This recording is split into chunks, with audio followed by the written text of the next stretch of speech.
What's up, everybody? It's Buckshot33, aka Boston Chris. This is my first ever live show. I just did this because I wanted to basically just show off something that I've been noticing on eBay. Um, it's nothing. It's nothing really horribly bad, I guess you could say, but just something that I kind of am not really too fond of, I should say, at this point in time. Now, the reason I went live on this instead of just making a video of it is just it's easier for me to show what I'm talking about when I go into and share from my screen. My webcam isn't all that advanced, so I can't do that. So I came on here and decided to go ahead and do it. So basically, what I'm talking about is that when we're on eBay, there's plenty of books that we all go to check out, and of course, the key issues are the ones that we're all looking for. These are the ones that are the special ones. These are the ones that we're looking to add to our collection to really go ahead and make something great into our collection. And I have no problem with that. And yeah, some of them are more pricey than others just because of the rarity, the event of the book, first appearance, death of character, specific writer or artist on a book, just whatever it is, many different reasons why, books have value. You know what I mean? I will give an example just based off of a book that I have, like one I picked up the other day. Like, I understand how this book is, an expensive one based off of, what is inside of it. Like, and here we go. So you have Secret Wars #8. You know what I mean? This is the, everyone knows the first appearance of the alien symbiote suit for Spider-Man, right? And that's a huge book because, as we all know, the suit bonds with Peter Parker, and then eventually, he gets the suit off of him, and then it bonds with Eddie Brock, who becomes Venom. So, it's, just an iconic thing. It's something different. It took Spider-Man in a whole different direction and then spawned off one of his greatest villains of all time. I understand why that book has some value, and I understand why it's expensive, or why it can be expensive in higher grade, okay? What I'm trying to get at is the, I went onto eBay and I was just checking out, and I'm going to start out by saying this. All right. It's definitely a key issue. Absolutely. Is it a hot book? Absolutely. And in high grade, it's definitely blown up over the last year just because of, Netflix and people talking about different TV shows and we all know that if, a comic property gets either a TV show, movie, whatever it is, it's automatically the new hot book, and everybody's charging, 5, 6, 7 times the value just because they want to be able to, make their profit off of it. No problem with that whatsoever. I get it. My problem comes with this. Or here's where I'm getting to. When you get to these books and they're in lower grade, why should it be to the point where, like, you're having to spend a lot more money to get it? I mean, in the case of a book that's old, I understand. I mean, when I say old, I'm talking about, like, golden age or very early silver age. I get it completely. But when it's a book that's, Bronze Age, modern age, it's crazy some of the prices that I see books going for. And so there was one that stood out to me in particular because, I'm not just saying this because I'm mad about a book, because I'm not mad about a book at all. Nothing like that. I'm just saying this because I saw something and it really, like, when I looked at the cover and I looked at the price and I looked at the condition of the book, I was like, this is ridiculous. Like it's getting out of control is what I think. And so without going ahead and just kind of leaving you guys, kind of in the dark about what I'm talking about, let me go ahead and share my screen real quick. And this is, all right, hold on. Let me do this. I'll just do this real quick. Okay. Oh, went to Ant-Man size. Sorry for getting all psychedelic on everybody. Like I said, my first time doing this, so I'm kind of new to the whole thing. But here we go. All right. So potentially you guys can see this. So this is, hold on, I don't know if you can, oh yeah, okay, good. All right, so we have Luke Cage, Hero for Hire, #1. Absolutely a key book, absolutely a big deal. Netflix series is out, it's coming out in September. Everybody wants this book. But as you can see, right, that basically he is cut out of the cover, right? I mean, it's ridiculous. You know what I'm saying? Now, I'm also going to preface it by saying this. I don't know how this came to be where Luke Cage was cut out of the cover. This is not a book that I bought, so that's not what the problem is with it. The problem is that it's on eBay for a price now that I think is ludicrous for the condition of this book. I mean, that's huge right there. Like, that is major damage to the cover. And so I'm not gonna say well, you know what? I'll just say it. So it's on there for, I think it's like $52 or best offer. Now, best offer could be, you pay whatever you want for it, but I mean, why would you ever want to pay for something that's damaged that badly? $50, like that's what really gets, that's what really gets on my nerves about it. It's just that, top tier book, graded, high grade, let's say 8.0, raw 8.0 book. You're paying over $100 for it. I get that. Well, the damage that's on this, and I'll keep going with this. So, I mean,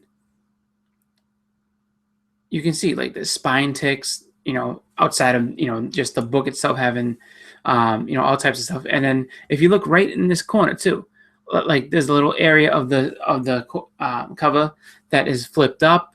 There's a tear. I mean, the tear is, basically nothing in comparison to Luke Cage being cut out of it. You got a crease, color breaking, the ticks, here you go, like spine's having a little bit of issues there as well. Color breaking crease right there, opens the book. I mean, the pages look fine. That's not the issue. And the back covers, no problem. So with that, I understand, and I will give this guy credit because he's not going ahead and hiding from what he's, what is wrong with the book. He has it out there. He's putting it. That's why I'm not, like, I don't want to put anybody out on blast. That's why I don't put the guy's name up, because he doesn't deserve all that. And it's not any, specific attack on any one person. Like, that's not what I'm trying to accomplish with this. What I'm basically saying is that, for someone to charge that much money for that book is for an asking price, that's really, really wishful thinking. I'm sorry. Like, I wouldn't buy it. And I know that, most people would be like, well, if you wouldn't buy it, what's the problem?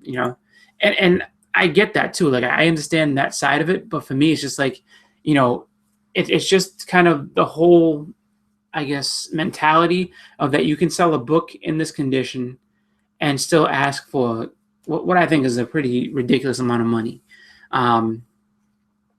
Because, I mean, regardless of what you do after you have the book, there's no way that even if you bought it, you're like, bought it, I have it in my collection, you know what, I'm going to try to sell this one day. There's no way you're getting anything more than like $5. No way. I'm sorry. Like, you would have to basically wait until you're 150 years old to sell that book again and get high price for it. People, I think, just get really excited and they want to sell books. And that's great. I understand that. That's perfectly fine. Like, sell your books if you want to sell them. But I think you need to have a little bit more discretion as to what you put out there and for the prices that you put out there. And this isn't the only one. And like I said, the seller has done nothing wrong as far as, what it is. He's presented the book, in just the full detail showing what's wrong with it. So I have no problem with that part of things. I just think that, when it comes to the price, people should be paying, less money than that, and you have the opportunity with the buy it now. I'm sorry, with the, have the opportunity with the whole, best offer. But I just really think that, like, it's something that I think kind of needs to be addressed. I mean, I know that there's nothing we fully can do about it other than just don't buy it. but I mean, just in general, I think that it's just something that, we as collectors need to be aware of and understand that, I think it's starting to be kind of a not so good trend that I'm seeing. I mean, not that there's plenty of deals out there, like plenty of them. I find them, pretty regularly. So I understand that. But, you know, for me trying to collect, I collect on a budget. I don't have a lot of money. I'm not breaking my bank and just dropping hundreds of dollars on books because I can't afford to. It's just reality for me. And I'm not saying that I should be able to own every book affordably that I want, regardless of the rarity and the value and all the rest of that stuff. Because, like let's put it this way, I don't think I should be able to pick up, you know, Detective Comics 27, which I know is going to the extreme, but I don't think I should be able to pick it up for $150, one day. That's just, I don't care what the condition is. There's no reason. I mean, that is literally, just one of the, most valuable books out there. But something like that, where it's just like, it's get a huge chunk torn out of it. I really don't think that. I think that charging $50 is way too expensive, and I think that that's kind of the price gouging. I really do hope comes to an end, and I'm not sure if you guys feel the same as me. If you do, great. If you don't, perfectly fine. You know what I mean? The way I see it is that it's just something that we have in common as collectors. I mean, we all have varying backgrounds, and I understand that, but I think that we all just kind of need to be a little conscious of what's going on and what it is, and how it is that we're coming across some of these books, because collecting for collecting's sake is all well and good. I mean, you can collect and have a book that's just beaten to death, and if it's just for your collection and you're never going to intend on selling it, that's great. If you're collecting for value, and if you're collecting for investment long term down the road, then yeah, it's something that you definitely want to go ahead and, make known that, what, this is a book that I'm trying to invest in, and I guess you have to use a bit of part of discretion. I just think that, looking at some of the books that are out there, I mean, the prices don't match the condition, and that's really where I guess I'm coming down to with it.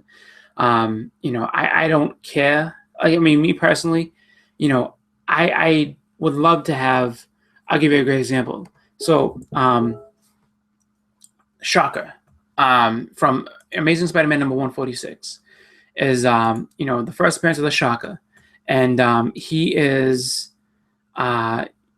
just been announced for the movie, the Homecoming movie, which is great, awesome. Glad to see him in a movie. He's definitely a cool, villain. And, it's definitely cool to see that. But to see the book going, which probably was maybe $100 book in a high grade, just explode to $300-400 on a high grade, I don't have a problem with that. But to see it in low grade, like a 3.0, is now going for literally $60-70, that's kind of, I don't know, that's a little steep, I think, because if you look at any kind of price guide and look at the value and you try to go ahead and sell that book, to a comic book store or something like that, then, obviously comic book stores aren't the best place to try to sell your books, but if you were to kind of bring it to somebody and be like, listen, I want this price for this book, you're going to get laughed at. That's just the way I see it. I don't know. It's just something that I decided to bring up, just something that doesn't really make me angry. It's just, something that I think that we all need to address. And, I know for me, when I see stuff like that, I'm just kind of like, I could see it, but it's just not anything that I'm really fully, jumping on with, because I think that, I just think that you need to use better part of discretion. That's basically my thing. It's just kind of like a cautionary tale to warn something else. And like I said, no problem with the seller. That's why I didn't put him out there, because he wasn't trying to scam anybody. Not at all. He's being honest, showing the book, and that's definitely a huge, it's a big thing, because I think that's important, that at least if you have a book, he's not hiding it. He's not, because, what's the point in that when someone sees that there's a big Luke Cage cutout, it's not going to go well. So, for me, I just look at it and I just say it's definitely something that I think needs to be kind of reined back in. Just because, as much as everybody worries about a comic bubble, and people think that with all the variants and things like that, that things might be heading towards the '90s crash. You also got to look at the secondary market and selling and stuff like that. And it's just like, the thing that kind of makes me nervous a little bit with, comics collecting and everything like that. It's great to have books that are worth lots of money. Absolutely. I mean, to know that you have a book that you bought way back whenever, especially if you bought it off the rack or off a local shop, something like that, or you got it on a deal, like you went to a convention, got it for $1, and all of a sudden it's blown up, like X-Force number 11, first appearance of Domino. That's awesome, because I mean I bought that back when I was like 12, so it's just like I bought that book, got it, and now all of a sudden they're like, Domino's going to be in the movie. Great, value just jumped up. People want to see it. When the movie comes out, the hype is going to be crazy. Awesome. But then when you have books where it's just like the prices just kind of go up, and maybe they stay up, and that's great. But the thing you have to worry about is that if everything keeps going up in value the way it is, you're going to get to a point where there's going to be a market that can't support the value of it. Like, I'll give you an example. New Mutants 98 has gone way up in value, and that's awesome. It's great to see some of these modern keys getting that type of, recognition, because there's some really good things that did come out of the 90s, regardless of some people's opinions. But, the problem though is that, if everything goes up, that high, eventually you're going to end up having a point where people aren't going to try to afford those kind of books, because it's just like, the supply is like crazy on some of these 90s books, and that's great. But when you have something like that, there's always the worry that the bubble could come when everything is so expensive that nobody can afford it, or the price that the book is worth, you can't even get. Like, let's say you have a book that started out being a $5 book, and then it ballooned all the way up to now at $200, right? And that's not that bad. But then let's say just a good run of books just goes up to $200 overnight, and it just and then over time they just keep going up and up and up. It's just like, what does that do to the older books that are more valuable and rare and everything like that? I mean, they're gonna have to go up exponentially as well. So I don't know. I just look at it where it's just like, it's kind of a delicate ecosystem, and to kind of, I think, overcharge in certain cases for books that are just beat up and really don't have that same type of value, or will not retain that value, is kind of a slippery slope. So that's just basically my thoughts on it. That's the way I feel about it. And for me, I'm definitely cool with however people like to collect what they want to collect, how they sell what they want to sell. Like, that's none of my business. If you want to sell a book, if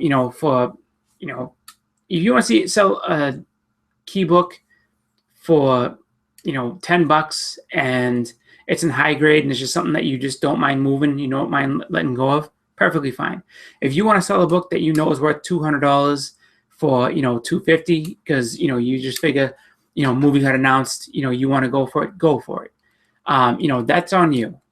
I'm just looking at it from the bias perspective, and just saying it's definitely something that I think enjoy it while it lasts, because it can easily just kind of fade away on you. So with that, I'm probably just going to go ahead and get off. I just kind of wanted to say my opinion, say my piece. I guess I get a little bit long-winded, so sorry about that. But I just kind of wanted to get this off my chest. I want to thank everybody for watching who did watch. Just something, food for thought, I guess. This isn't going to be a regular thing for me. I'm probably just going to do a one and done. I like appearing on live shows. I don't really want to do my own. I don't think me being on camera live is really a entertaining thing. So With that, I'm going to get going. It is actually kind of late, so, I don't want to keep everybody up being a night owl, so it's not really my style. So thank you for watching. Again, just quick rant. So, everybody take care. Have a great night. Have a great weekend. This is Buckshot 33, aka Boston Chris. I'm out. Thank you for listening.